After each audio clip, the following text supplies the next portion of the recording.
2월 삼형자성회를 통해서 하나님께서 오늘 저와 여러분들에게 출애굽기의 말씀으로 함께 은혜를 나누기를 원합니다.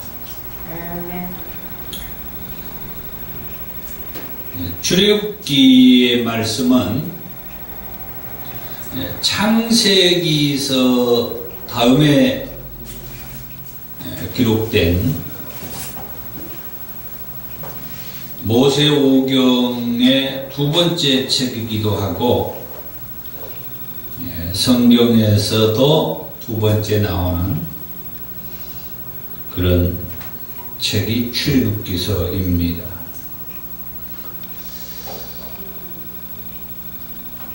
창세기는 하나님께서 천지를 창조하신 말씀으로 시작을 해가지고 야곱의 11번째 아들 요셉이 애굽에서 죽는다는 말씀으로 끝이 납니다. 물론 그 요셉의 형제들과 그 아버지 야곱까지 애굽에 들어가서 17년을 살았다고 얘기를 하죠. 야곱이 17년을 살았다. 그 이후에 이스라엘 백성들이 400년 넘게 애굽 생활을 하죠. 이 창세기와 출애굽기 이 사이는 약 400년 이상의 기간 동안 아무 말씀이 없었다라고 하는 것입니다.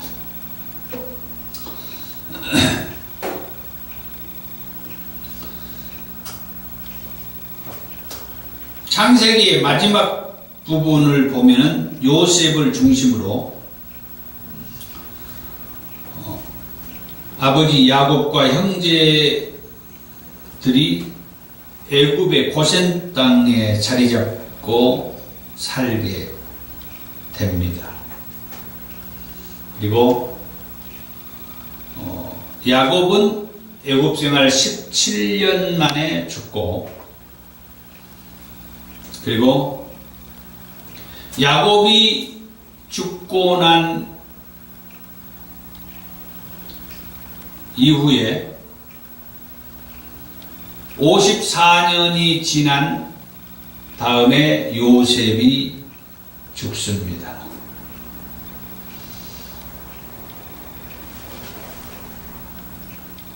그러면은 약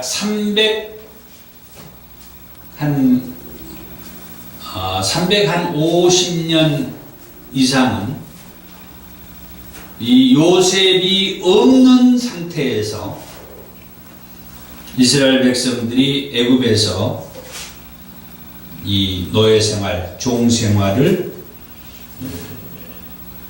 했습니다.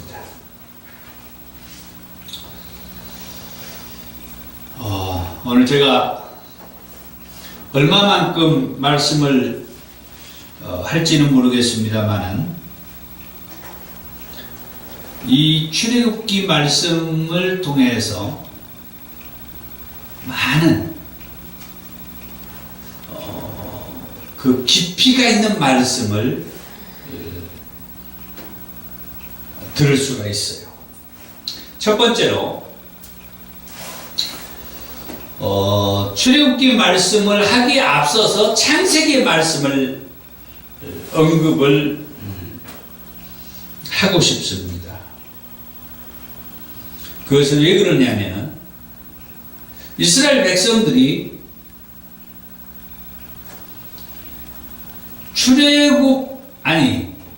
애굽 생활을 하게 된 그 이유를 먼저 드리고 싶은 거예요.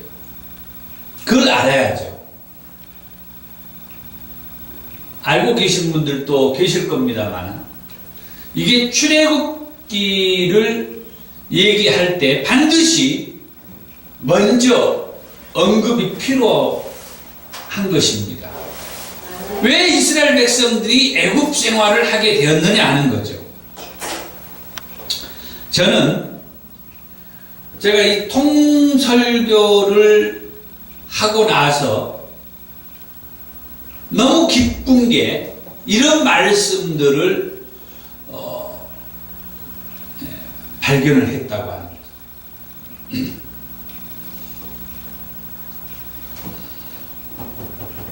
창세기에서 하나님을 말할 때 창조주 하나님 이런 말씀을 하죠. 그리고 이제 하나님을 얘기할 때 빠뜨릴 수 없는 게 하나님은 언약의 하나님이다 하는 말씀입니다. 언약의 하나님이라는 말은 하나님께서는 이스라엘 백성들에게 약속을 많이 했다. 약속하신 말씀, 그것은 하나님이 반드시 지키셨다. 이스라엘 백성들이 애굽 생활을 하게 된 것도 언약의 하나님의 차원에서 말을 할 수가 있어요. 아멘. 그 말씀은 창세기 15장을 보면은 햇불 언약이 나오죠.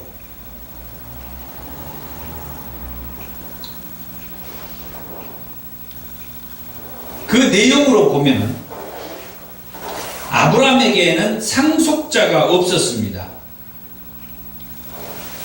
물론 아들은 있었죠. 이스마엘이라고. 그래서 하나님이 아브라함에게 말합니다. 네 몸에서 난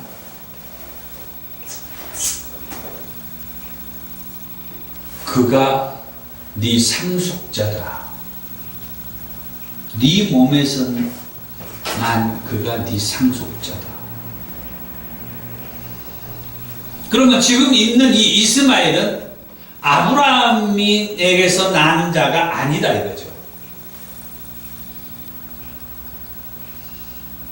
그 안에 사라의 몸종, 여종을 통해서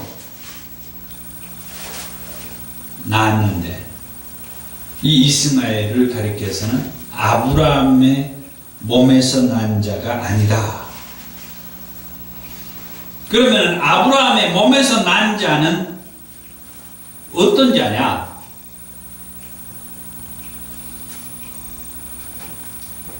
아브라함의 아내인 사라를 통해서 낳는 자가 아브라함의 몸에서 낳는 자다 말씀하는. 여전히 그때까지 사라는 잉태하지 못했어요. 이러한 때에 하나님은 아브라함에게 네 몸에서 날 자가 네 상속자라고 하는 말씀을 하시는 거죠. 이것은 하나님의 이 말씀을 믿느냐 하는 것이에요. 네가 내 말을 믿느냐? 물론 아브라함은 창세기 12장에서부터 75세가 되어서부터 하나님의 말씀을 믿고 지금까지 이렇게 이 창세기 15장까지 온 거예요. 그러면 이 창세기 15장까지 왔다는 말은 창세기 15장은 어디냐면은 지금 현재 이스라엘 백성들이 살고 있는 이스라엘 땅, 곧 가나안 땅이에요. 그때 하나님이 아브라함에게 네 몸에서 날 자가 네 상속자다 하면서 아브라함을 밖으로 이끌어 내 가지고 하늘에 떠 있는 묵별들을 셀 수 있냐고 물어봅니다. 그러면서 하는 말이 네 자손이 이와 같으리라.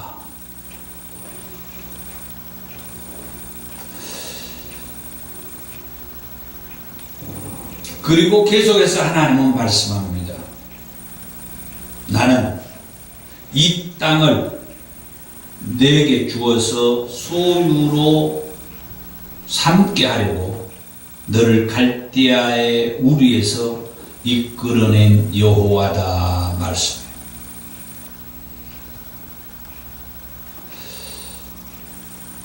그러자 아브라함이 하나님 앞에 묻습니다. 여호와여, 내가 이 땅을 소유로 받을 것을 무엇으로 알 수 있습니까? 하나님께서 나한테 이 땅을 소유로 주기 위해서 저 갈대아 우르에서 이곳까지 인도해 내셨다고 했는데 나한테 이 땅을 소유로 주신다고 하는 것을 내가 어떻게 알 수 있습니까? 그러니까 하나님께서 아브라함과 이 헷불 언약을 이제 체결하는 거예요. 3년 된 암소와 3년 된 암염소와 3년 된 숫양과 산비둘기와 집비둘기 새끼를 가져다가 쪼개서 서로 마주보게 했지만은 새는 쪼개지 말고 그대로 두어라. 그렇게 해가지고 하나님께서 아브라함과 언약을 맺는데 그때 햇불이 그리 쫙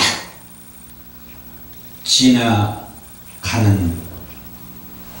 창세기 15장 17절 해가 져서 어두울 때에 연기나는 화로가 보이며 타는 햇불이 쪼갠 고기 사이로 지나더라.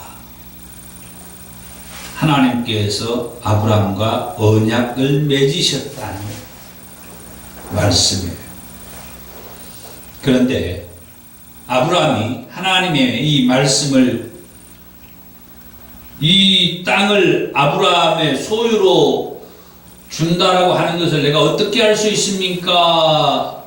그때에 하나님께서 창세기 15장 13절과 14절에 그렇게 말하죠.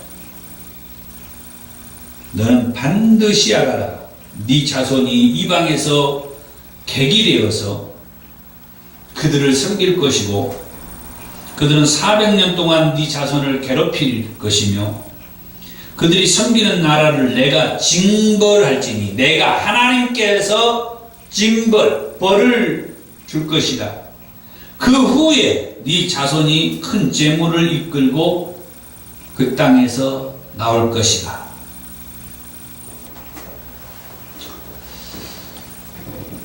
그렇게 해서 창세기 37장 28절 말씀을 보면 요셉의 형제들이 요셉을 이스마엘 사람에게 팔아 넘길 때에 그 상인들이 요셉을 데리고 애굽의 바로의 친위대장인 보디발에게 종으로 팔아 넘기게 되면서 아브라함의 자손이 그 자손이 애굽에서 430년 동안 종살이 하게 되었다라고 하는 말씀이 입증이 되는 거죠. 이게 곧 하나님은 언약의 하나님이다라고 하는 그런 말씀을 생각하게 해 줍니다. 그러니까 이스라엘 백성들이 애굽 생활을 하게 된 그 배경은 어떻게 보면은 이스라엘 백성들에게 있어서 믿음의 조상이라고 말하는 이 아브라함이 하나님으로부터 말씀을 들었을 때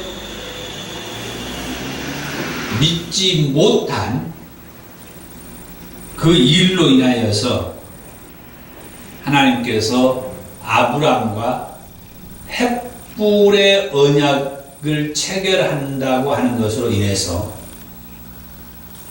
그 헷불의 언약을 입증하는 것으로 이방의 종생활을 하게 되고 그 기간은 400년이 넘게 될 것이고 하나님께서 그 이방 나라를 징벌한 후에 그 백성들이 거기에서 돌아오게 될 것이다.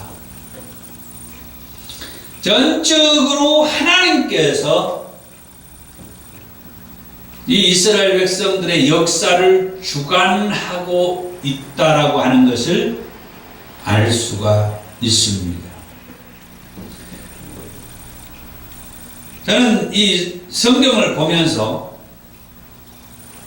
어떤 말씀을 전할 때는 그 말씀하고 연관된 어떤 사건과 사람들이 이렇게 떠오르는데 그때마다 떠오르는 그 사건과 인물은 요나서야. 하여튼 이 요나서는 제게 있어서 어떤 말씀을 하다가 보면 꼭 이 요나서가 떠올라요.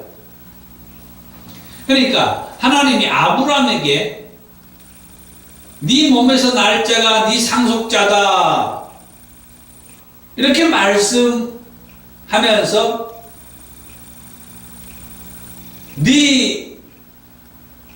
너와 네 자손들에게 이 땅을 주기 위해서 내가 저 갈대아 우르에 있는 너를 이곳으로 불러냈다. 이 땅을 너와 너의 후손들에게 자손들에게 주기 위해서 갈대아 우르에 있는 너를 이곳으로 불러냈다.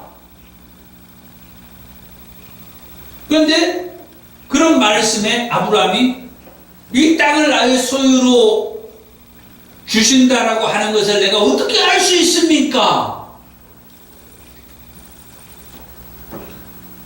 그냥 하나님의 말씀에 믿고 우리식으로 말해서 아멘 하면 됐을 텐데 아브라함은 아멘을 못한 거예요.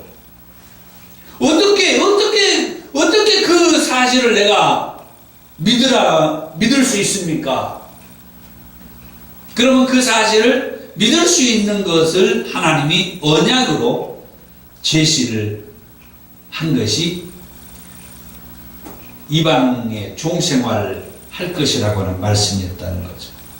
그러니까 아브라함이가 믿음의 조상이라는 이 아브라함이가 지금 이 땅을 아브라함과 그 후손들에게 주겠다라고 말씀한 그 하나님의 말씀을 믿지 못함으로 400년 넘게 남의 나라에서 종생활을 하고 난 이후에 하나님께서 그 땅에서 불러내서 지금 아브라함에게 말씀한 그 말씀대로 이 땅에 들어와서 살게 하겠다. 그런데 그 일을 위해서 하나님은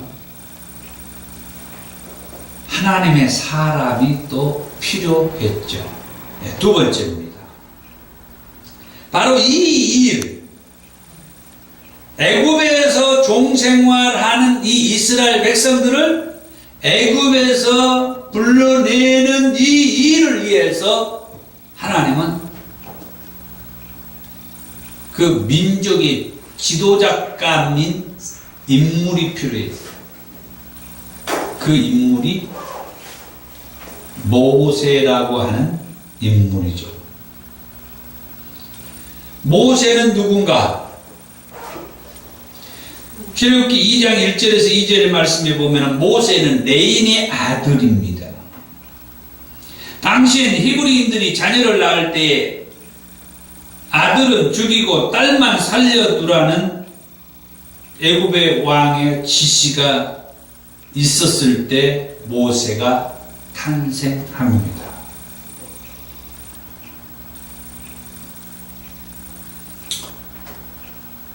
그러니까 모세는 하나님께서 아브라함과의 그 햇불 언약을 통하여서 이스라엘 백성들이 400년 넘게 이방에 갱이 될 것이다. 종생활하게 될 것이다. 그러니까 모세는 하나님의 그 시계, 이 애굽 생활이 다 끝나갈 시점에 하나님께서 모세가 탄생하게 하셨다라고 하는 말씀이죠. 그런데 모세의 어머니 요게벳은 모세를 낳아가지고 아무도 몰래 석 달 동안을 숨기면서 키웠습니다. 그런데 그 이상은 숨기면서 키울 수가 없게 되자 갈대 상자에 넣고 나일강가에 띄어보냅니다. 우리식으로 말하면 그냥 하나님의 손에 맡기는 거죠. 도저히 어떻게 부모가, 그것도 어머니가 자기가 낳은 자식을 숨기면서 키워보지만은 도저히 더 이상 숨기면서 키울 수 없다는 것을 안 그 어머니가 그 자식을 한마디로 죽여야 되는데 죽일 수는 없잖아요. 그래서 하나님의 도움이 있기를 바라면서 갈대상자에다가 아이를 담아가지고 나일 강가에다 띄운다는 거죠. 그러면 그 애굽의 어떤 사람들이 이 갈대상자를 발견하면은 어떻게 키워줄 수도 있잖아요. 그런 때에 애굽의 왕 바로의 딸이 나일강에 나와서 목욕하고 있다가 연나이가 담겨져 있는 갈대상자를 발견하고 그 갈대상자를 든 아이를 궁으로 데리고 가가지고 궁에서 이 바로의 딸, 이 공주의 아들의 그 인생으로 애굽의 궁에서 삶을 시작합니다. 이 모세라는 이름도 이 바로의 딸, 공주가 지어준 이름에 출애굽기 2장 10절의 말씀에 보면 물에서 건져냈다는 그런 뜻으로 모세라 그랬다. 이런 모세가 바로의 딸의 아들로서 40년 동안 애굽의 궁에서 생활을 합니다. 그런데 바로의 딸의 아들로 이렇게 바로의 궁에서, 애굽의 궁에서 살던 모세는 더 이상 그 애굽의 궁에서 살지 못하고 미디안 광야로 도망가죠. 그것은 모세의 나이 40에 궁 주변을 돌면서 애굽인을 죽인 일이 있었는데 그게 탄로가 나면서 나중에 이제 애굽의 그 바로 왕에게까지 그 사실이 이제 들통이 날까봐 도망갔는데 그 도망간 곳이 미디안 광야라는 곳이에요. 나중에 모세는 미디안 광야에서 40년 동안 생활을 했다고 그래요. 그러니까 모세의 인생이 참 기구한 모습을 볼 수가 있죠. 어려서 나이 40이 될 때까지 애굽의 궁궐에서 바로의 딸의 그 아들로서 생활했던 모세가 이제는 이 미디안 광야라고, 어떻게 보면은 당시에 가장 낙후된 곳, 가장 생활하기가 버거운 곳, 그곳에 가가지고 또 40년을 생활을 했다라고 하는 것입니다. 가장 최고의 애굽의 궁에서 40년을, 가장 낙후된 미디안 광야에서 40년을 생활해 보았던 모세. 그러한 때에 하나님으로부터 부름을 받습니다. 그래가지고 바로에게 가거라, 애굽에 가라, 그런 말씀을 듣지만 모세는 자기는 갈 수가 없다고, 보낼 만한 자를 보내라고 그렇게 반문을 하죠. 그러나 하나님은 모세에게 각종 표적을 보여주면서 바로에게 다녀오라고 합니다.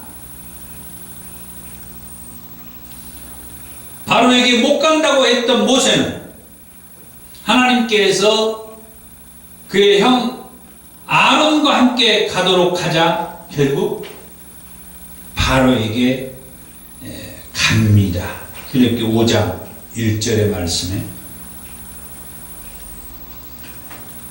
아까 요나의 말씀을 했습니다마는 하여튼 하나님의 부르심 앞에는 빨리 순종하는 길이 그게 최선이다 하는 것을 말씀드리고 싶어요. 아멘. 하나님께서 지금 내게 어떤 사명을 맡기면은 할 수 없다고만 하지 말고, 지금 모세도 그러잖아요. 보낼 만한 사람을 보내십시오. 저는 아닙니다. 이 출애굽기 말씀을 보면은 자기는 말을 잘 못한다고 그러잖아요. 말을 아주 유능하게 잘하는 그런 사람들이 가야 되지 않습니까? 참 그럴듯한 얘기죠. 그런데 하나님은 이미 이 애굽의 궁에서 40년을 살았던 모세, 그리고 가장 낙후된 미디안 광야에서 40년을 살았던 모세, 그러니까 가장 화려하고 가장 낙후된 곳을 다 경험해봤던 사람 모세. 왜 이런 모세가 하나님은 필요했느냐? 나중에 이 출애굽기 말씀을 보면은 애굽을 빠져나온 이후에 그 백성들이, 이스라엘 백성들이 생활을 해가는 거예요. 그래서 가장 화려한 애굽의 궁에서 생활하는 것도 필요하고 중요하지만은 또한 이 광야에서 40년 동안 숙달된 삶을 이 모세가 살아봤단 말이에요. 그래서 이 광야 생활에 어떻게 보면은 누구보다도 숙련된 자로서 모세가 이스라엘 백성들을 이끌고 나아갈 수 있는 지도자감이었다라고 하나님은 그렇게 생각했던 것이죠. 그런 모세에게 바로에게 가라 한 이유를 따지고 물을 이유가 없는 거예요. 하나님은 이미 모세다라고 딱 못을 박아놓은 거죠. 너밖에 없어. 네가 그동안 이 일을 위해서 내가 다 준비를 해놓은 거야. 어떻게 보면은 그의 어머니가 3달 동안 키우면서 갈대상자에 나일강에 띄우는 이런 모든 것들이 어떻게 보면은 하나님의 작품이라고 하는 거죠.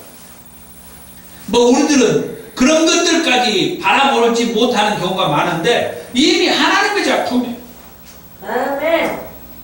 저를 저 섬에서 태어나게 한 것도 하나님의 작품이고 거기에서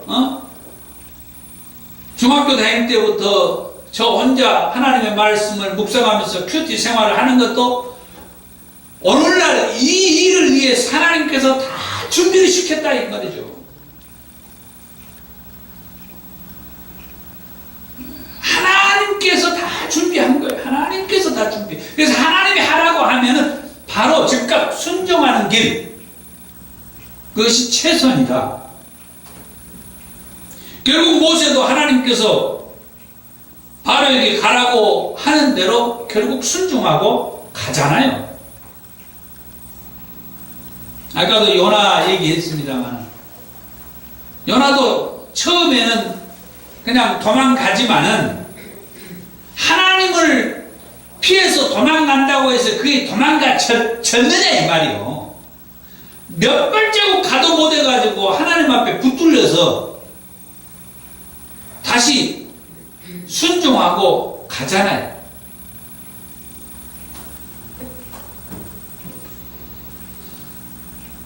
모세도 하나님의 부름을 받아 바로에게 가서 하나님의 말씀을 선포합니다. 하나님은 바로가 쉽게 보내주지 않을 것이라고 말한 대로 정말 이스라엘 백성들을 순순히 보내주지 않습니다. 뭔 얘기냐면은 하나님께서 모세와 아론을 바로에게 보낸 그 목적이 있잖아요. 그것은 바로에게 하나님이 그렇게 말해요. 제가 오늘 또 성경을 몇 번이고 체크를 했는데 이스라엘 백성들을 향하여서 하나님께서 하시는 말씀이 있습니다. 뭐라고 말하냐? 내 백성이라고 그렇게 말해요. 내 백성을 보내라. 이제 내 백성을 보내라. 이제는 내 백성을 보내줘야 되지 않느냐? 이스라엘 백성들을 향하여서 하나님께서 내 백성이라고 말하는 내 백성.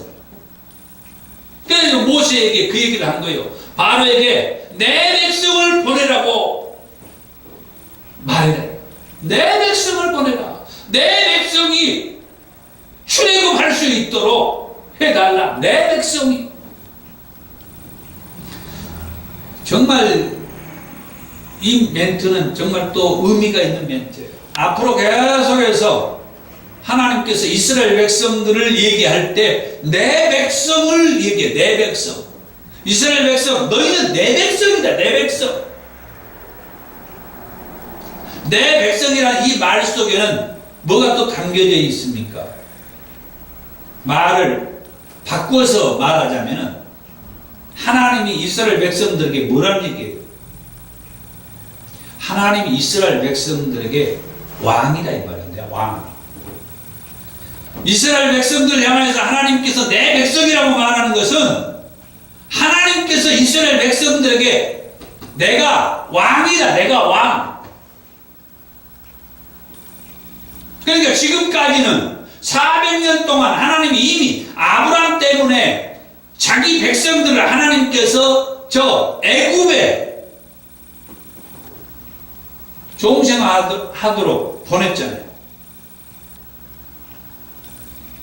그래서 자기 백성들을 왕이 하나님 왕께서 자기 백성들을 저 애굽에 보냈단 말이에요.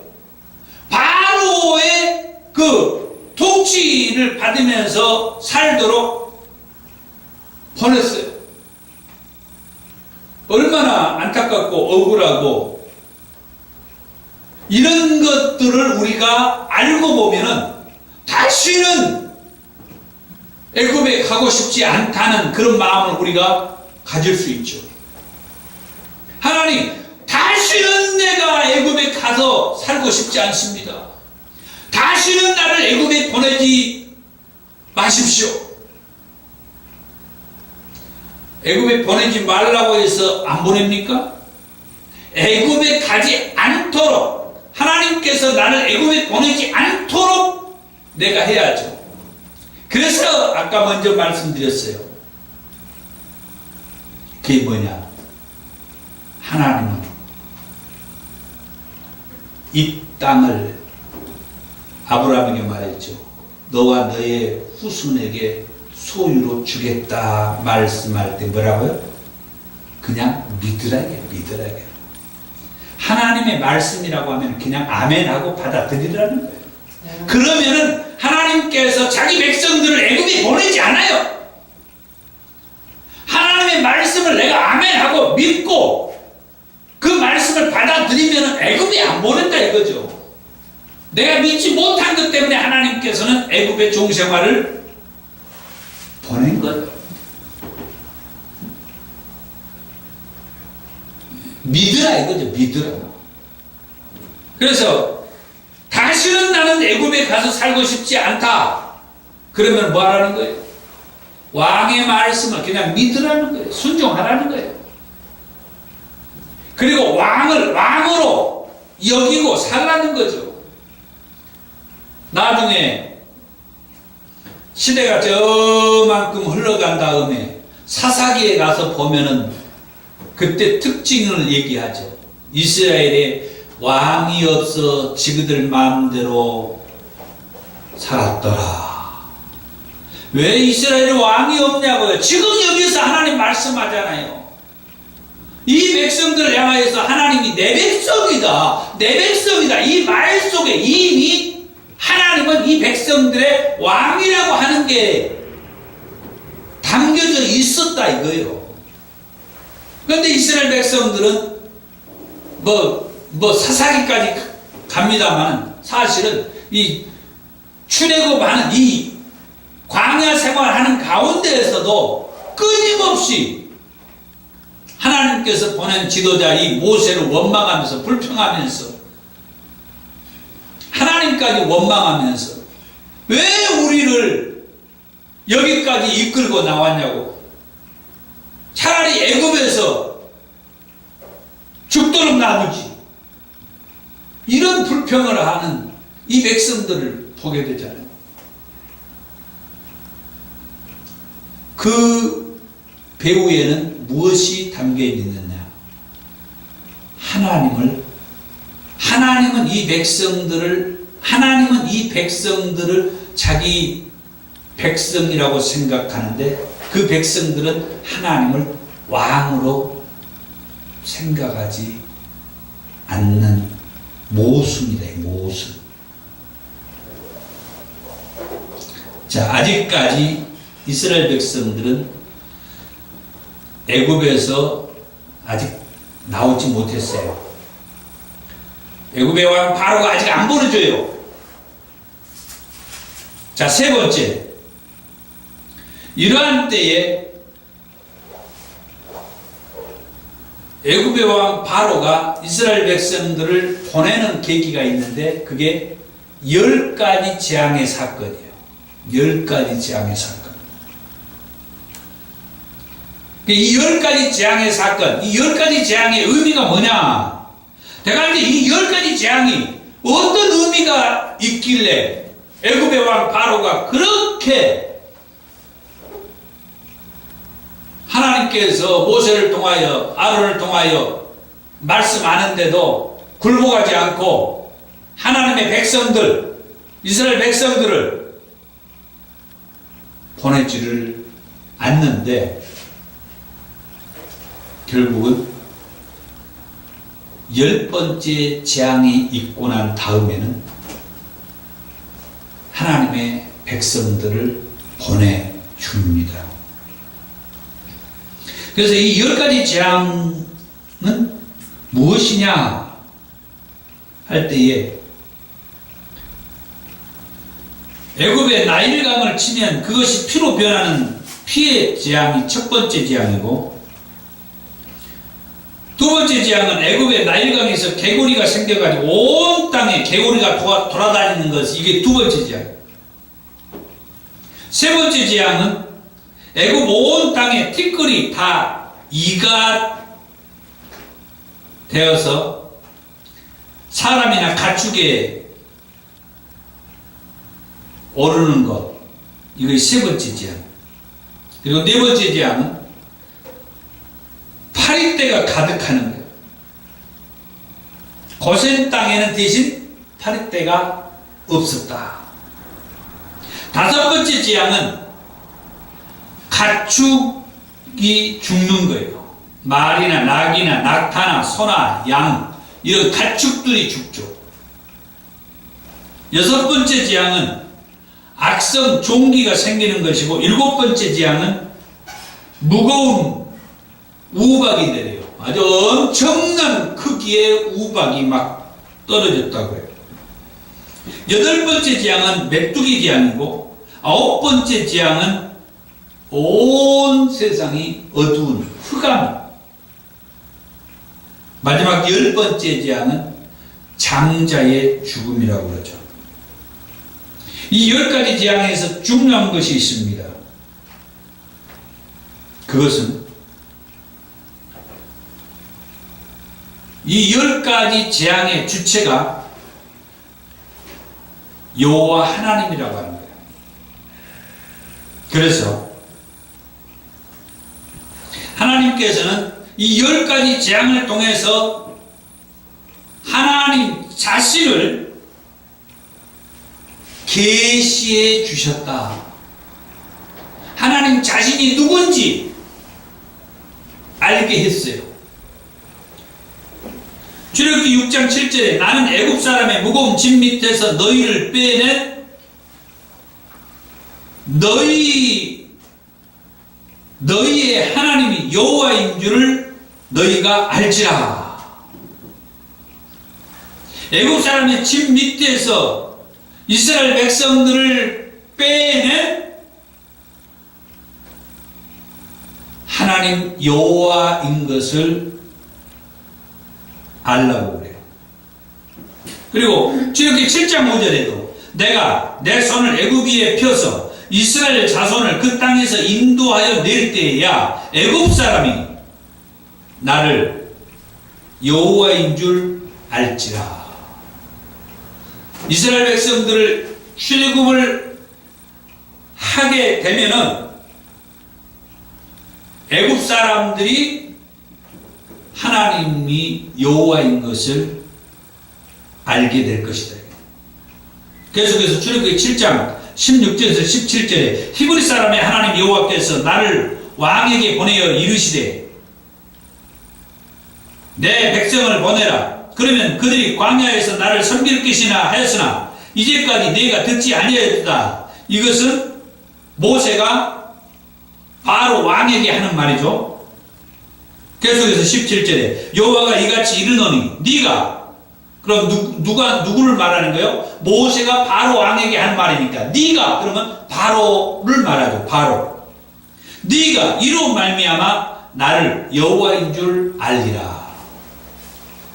그래서 출애굽기 8장 20절에서 22절에 여호와께서 이와 같이 말씀하시기를 내 백성을 보내라. 여기 내 백성이라고 하죠. 이스라엘 백성을 향하여서 내 백성을 보내라. 그러면 그들이 나를 섬길 것이니라. 네가 만일 내 백성을 보내지 아니하면 내가 너와 내 신하와 내 백성과 내 집들의 파립대를 보내리니 애굽 사람의 집집에 파립대가 가득할 것이며 그들이 사는 땅에도 그러하리라. 그날에 나는 내 백성이 거주하는 고센 땅을 고별하여 그곳에는 파리가 없게 하리니 이로 말미암아 이 땅에서 내가 여호와인 줄을 알게 될 것이다.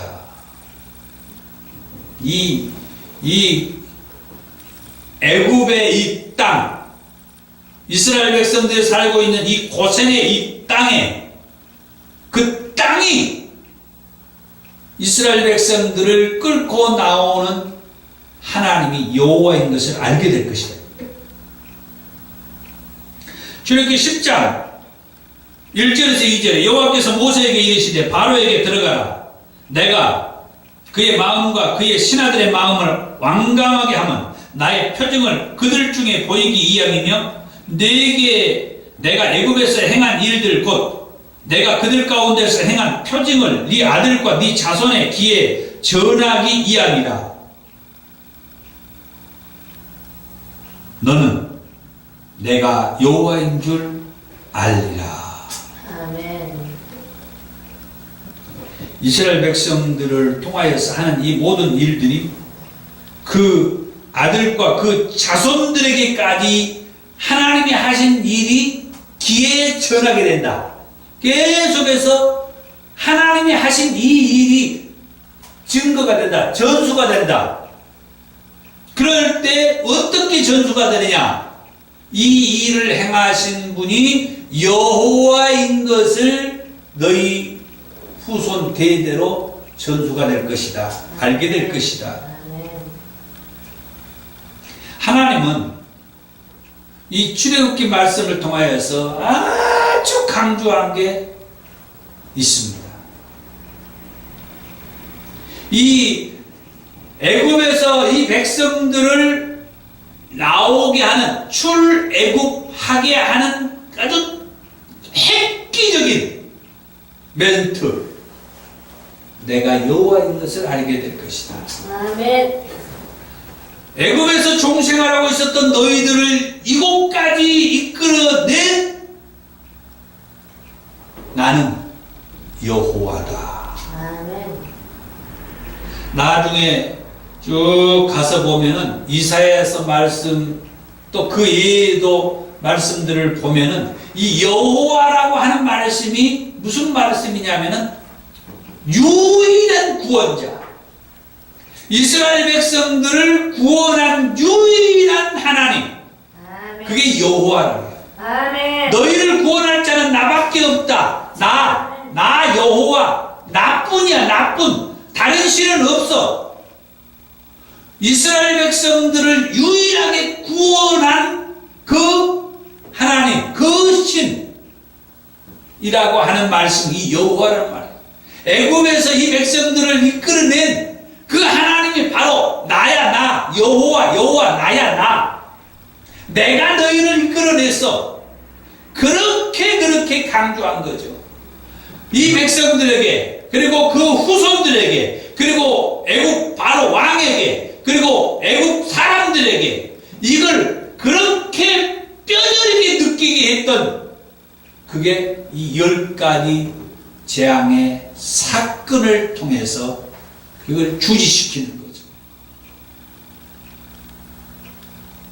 마지막 네 번째로 시내산 언약과 성막. 이 시내산 언약 속에 이 성막을 세우라는 말씀까지 같이 주어지죠. 이제 드디어 이스라엘 백성들이 애굽을 빠져나왔습니다. 이 10가지 재앙 사건을 통하여서 빠져나왔어요. 그래가지고 이제 홍해를 건너고, 그래가지고 광야의 생활을 이제 해 가는데 그 광야 생활하는 것이 보통 기간이 아니에요. 40년이라는 시간이 거기에서 소요가 되는데 이제 그렇게 된 것이 이 백성들이 원망하고 불평하고 아주 막 모세를 아주 대적하고 하나님까지 막 대적하는 이런 일들을 통해서 하나님께서는 이 백성들이 아브라함에게 약속했던 그 땅, 가나안 땅에 아직 들어갈 시기가 못 된다 해가지고 그 광야에서 빙빙 돌게 만들어요. 그래서 40년이라는 시간을 그 광야에서 보내게 돼요. 그런 때에 하나님께서는 출애굽기 19장에 가서 보니까 모세를 시내산으로 부릅니다. 출애굽기 19장에서 출애굽기 34장 말씀까지 하나님이 모세를 시내산으로 부르셔가지고 말씀을 주고 그 말씀을 받아서 이 백성들이 있는 곳에 와가지고 그 백성들에게 하나님의 말씀을 또 이렇게 선포하고 그것을 시내산 등반을 8차례를 하게 됩니다. 제가 이건 일일이 지금 다 말씀을 드릴 수는 없고 몇 가지 특징이 되는 것만 말씀을 하고 마치겠습니다. 이 시내산에 모세를 부르는데 가장 특징이 되는 것은 시내산에 모세를 불러서 역시 모세에게 시내산 언약을 말씀했다는 거예요. 많은 말씀이 있지만은 19장 5절과 6절에 세기가 다 내게 속하였나니 너희가 내 말을 잘 듣고 내 언약을 지키면 너희는 모든 민족 중에서 내 소유가 되겠고 너희가 내게 대하여 제사장 나라가 되며 거룩한 백성이 되리라. 너는 이 말을 이스라엘 자손에게 전할지니라. 뭐 다른 여러 말씀도 있습니다만 아주 짤막한 말씀으로 하나님 말씀합니다. 세기가 다 내게 속했다. 세기가 하나님 앞에 속했다. 아멘. 그래서 하는 말이 너희가 내 말을 잘 듣고 내 언약을 지키면 너희는 모든 민족 중에서 내 소유가 되겠고 너희가 내게 대하여 제사장 나라가 되며 거룩한 백성이 되리라. 세계가 하나님 앞에 속해 있는데 하나님의 말씀을 잘 듣고 살면은 모든 민족 중에서 이 백성들, 이스라엘 백성들이 하나님의 소유가 된다는 거예요. 아멘. 하나님의 것이 된다는 거예요. 하나님의 통치, 하나님의 그 도움, 하나님의 그 백성. 이 말이 얼마나 의미가 있는 말씀이냐면은 예수님 오셔서 드러난 사건들이 어떤 사건이 있냐면은 악한 영의 그 방해를 받는 사건들이 많아요. 다시 말해서 원수 마귀 사탄이 사람들에게 틈타 들어와 가지고 고통을 당하는 사람들이 이 복음서에 많이 나와요. 그 말은 뭐냐면은 마귀 사탄이 틈타 들어온 사람들은 그 사람을 마귀 사탄이 통치해버린다는 거예요. 아멘. 하나님은 지금 이 이스라엘 백성들에게 너희는 나의 소유가 된다. 내가 너희를 통치하고 다스린다. 너희는 내 백성이야. 이렇게 말씀을 해 주셨음에도 불구하고 원수 마귀 사탄이 틈타 들어와 가지고 그 마귀 사탄의 조종을 받는 사람들을 보게 되는데 안타까운 일이죠. 그럼 왜 마귀 사탄이 틈타 들어오느냐? 하나님의 것이라고 하는 것을 본인이 그런 생각을 못하고 산 거예요. 나는 하나님의 것이야. 나는 하나님의 소유야. 여기 말씀하자면 너희는 모든 민족 중에서 내 소유가 되겠고, 어떤 때 하나님의 말을 잘 듣고 하나님의 언약을 잘 지킬 때, 하나님의 말씀대로 잘 살면은 우리는 하나님의 소유가 된다는 거예요. 하나님의 것이 돼. 하나님의 백성이 돼. 하나님의 나라의 하나님의 백성이 된다는 거예요. 그런데 저 원수 마귀 사탄은 거짓의 영이요, 속이는 영이요. 그래서 어떻게 해서든지 우리에게 틈타 들어와 가지고 우리는 하나님의 소유가 되지 못하도록 한다는 거죠. 그러니까 하나님을 볼 때 얼마나 안타까워요. 하나님의 자녀들이고 하나님의 백성들이고 하나님의 소유가 저 원수 마귀 사탄한테 통해가지고 고통을 당하고 있을 때, 그래서 이 말씀이 이 출애굽기에서부터 이런 말씀을 하고 있는데, 이렇게 의미가 있는 말씀을 이 출애굽기에서 하나님이 시내산의 모세를 불러가지고 이스라엘 백성들에게 이 말을 해주라 그랬잖아요. 아까 6절에 너희가 내게 대하여 제사장 나라가 되며 거룩한 백성이 되리라. 너는 이 말을 이스라엘 자손에게 전할지니라. 그래서 제가 이 얘기를 안 할 수가 없는 거예요. 3000년 4000년 전에 하나님께서 모세를 통하여 이 말씀을 이스라엘 백성들에게 전하라고 했는데, 저는 안 전할 이유가 없고 못 전할 이유가 없잖아요. 전해줘야죠. 알려줘야죠. 아멘. 여러분들은 하나님의 소유입니다. 여러분들은 하나님의 백성입니다. 여러분의 왕은 하나님이십니다. 아멘. 그 외에도 하나님께서 모세를 통해서 십계명의 말씀도 주시고 각종 법규에 대한 규례에 대한 말씀도 주시고, 또 성막을 세우라고 하면서 그 성막에 필요한 성소 증거의 진설병을 두는 상, 등잔대와 그 기구들, 이런 필요에 대해서도 쭉 말씀을 해 주셨습니다.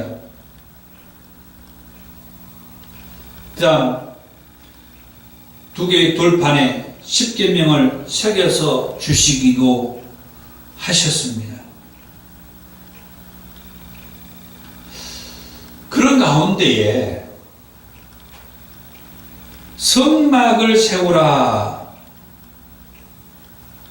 하나님은 우리 인간적으로 말하면 하나님은 조금 욕심이 있어요. 하나님 자기만 예배하기를 원하십니다. 그래서 이스라엘 백성들을, 모세를 보내가지고 이스라엘 백성들을 애굽에서 데리고 나오도록 했던 게 하나님만 예배하도록 하기 위해서였어요. 그게 출애굽의 목적이에요. 출애굽의 목적. 그래서 아까 10가지 재앙 사건을 얘기했는데 그를 통하여서 하나님이 여호와인 것을 알게 하겠다. 하나님이 여호와인 것, 하나님이 나를 구원해 준 자, 하나님의 나를 구원해 준 유일한 신은 하나님 여호와밖에 없다. 그래서 그 여호와 하나님에게만 이스라엘 백성들이 예배드리도록, 제사하도록, 절기를 지키도록 이 일을 위해서 하나님께서 애굽에서 이스라엘 백성들을 불러 내셨다라고 하는 것입니다. 오늘 우리 인생들이 하나님 앞에 예배를 해야 할 이유는 바로 이겁니다. 하나님은 지금 나로 하여금, 우리로 하여금 예배를 받으시길 원하신다는 거예요. 아멘. 하나님의 백성들에게 하나님은 예배를 받으시기를 원합니다. 아멘. 하나님의 자녀들을 통하여서 하나님은 예배를 받으시기를 원해요. 아멘. 성경은 가만 보면은요, 하나님께서 모든 것을 주셨어요. 우리에게 있는 모든 것은 다 하나님께서 주신 거예요. 그 속에서 하나님 앞에 감사하라고 하는 거예요. 그런데 우리는 내가 피땀 흘려서 부은 거라 감사하는 게 인색하죠. 그건 잘못된 거예요. 성경을 처음부터 쭉 보면은 나는 옷 하나 걸친 것 없이 맨 몸뚱아리로 이 세상에 왔어요. 근데 지금은 이렇게 옷도 걸치는 것도 몇 벌씩 있고 꾸미는 것도 있고 내 생활에 필요한 것들이 널려 있습니다. 아멘. 하나님 앞에 감사할 수 있었으면 합니다. 아멘. 하나님이 성막을 세우라고 하는데 이 출애굽기 40장까지 가가지고는 성막을 딱 세우고 하나님의 영광의 임재함이 있으면서 출애굽기는 끝나요. 출애굽기에서는 이 성막에 대한 얘기가 없어요.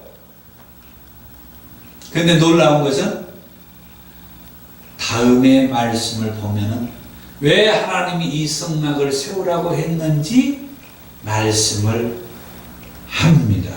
아멘. 자, 이제 말씀을 맺겠습니다.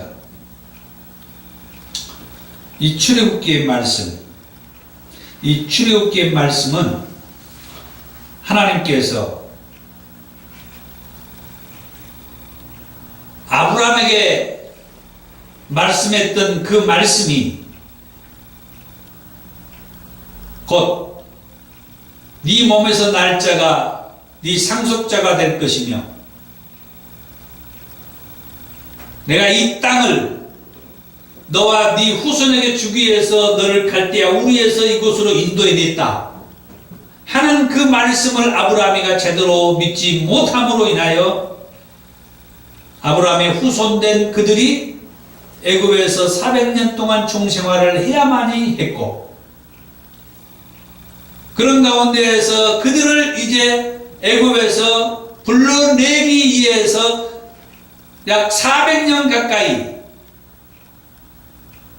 300 몇십 년 가까이 하나님은 아무 말씀이 없으신 게 창세기와 출애굽기의 그 여백이었다.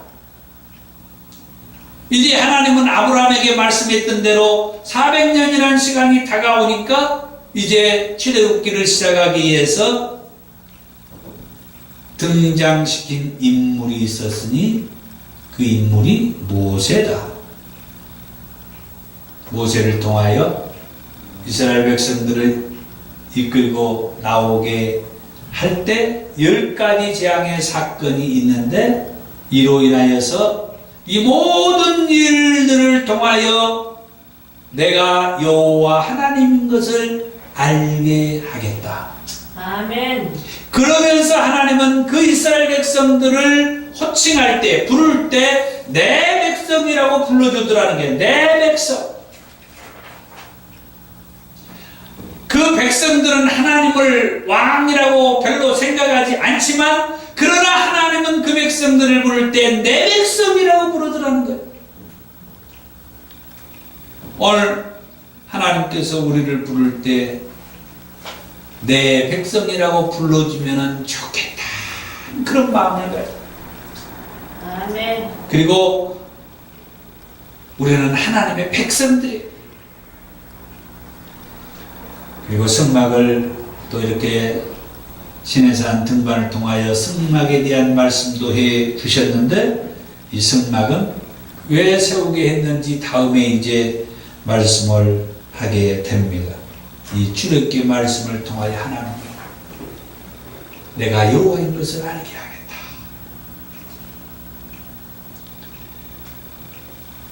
내가 여호와인 것을 알기만 하면은 광야 생활이 40년에서 훅 줄어들 수가 있죠.